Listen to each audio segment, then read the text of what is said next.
Japan में पिछले 12 सालों में कुछ भी ठीक नहीं है। तकनीकी तौर पे दावा किया जाता है कि जापान 2050 में जी रहा है, जबकि आर्थिक मोर्चे पर जापान 90 के दशक में चला गया, क्योंकि भारत की जीडीपी आगे जा रही है। लेकिन पिछले 12 सालों से जापान की जीडीपी लगातार पीछे जा रही है।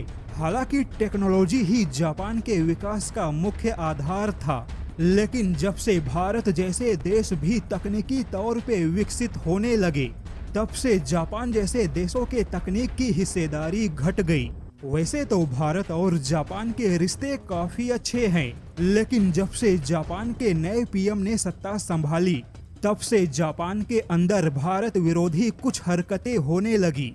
जापानी मीडिया का एक तंत्र जो कि पीएम मोदी को टारगेट कर रहा है। वहीं जब से भारत ने एशियन पावर इंडेक्स में जापान को पीछे छोड़ अपनी स्थिति को मजबूत बनाया, तब से जापानी मीडिया का एक तंत्र भारत के ताकत को पचा नहीं पा रहा है। दरअसल स्पुतनिक इंडिया के रिपोर्ट के मुताबिक जापानी मीडिया ने पीएम मोदी के नेतृत्व में भारत के विदेश नीति की आलोचना की है। जापानी मीडिया का दावा है कि पीएम मोदी की विदेश नीति बहुत ही गलत दिशा में जा रही है।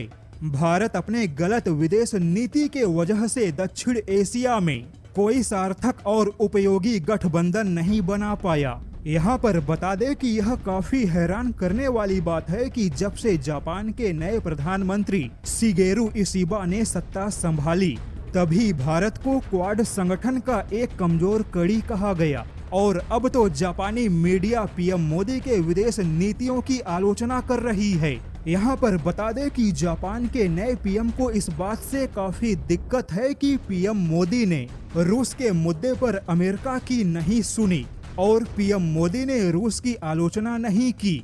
ऐसे में जिस जापान की पूरी विदेश नीति अमेरिका की गुलाम है, जिस जापान का पूरा संविधान और पूरी सुरक्षा नीति अमेरिका के हाथों की कठपुतली है, वह जापान अब भारत को सही विदेश नीति का पाठ सिखा रहा है। यानी कि भारत अगर रूस की आलोचना करे और अमेरिकी गुट का हिस्सा बनकर खड़ा हो जाए, तो फिर जापान के हिसाब से भारत की विदेश नीति सही होगी। हालांकि यहाँ पर जापान को यह समझना होगा कि खुद जापान की विदेश नीति अमेरिका की गुलाम है, जबकि भारत की विदेश नीति एकदम स्वतंत्र है। भारत और जापान आर्थिक मोर्चे पर एक मजबूत साझेदार भी हैं। जापान के पूर्व 2 पीएम शिंजो आबे और फूमियो किशिदा ने भारत और जापान के रिश्ते को और ज्यादा मजबूत बनाया। ऐसे में जापान के नए पीएम को भारत के खिलाफ किसी भी प्रोपेगेंडा से बचना चाहिए।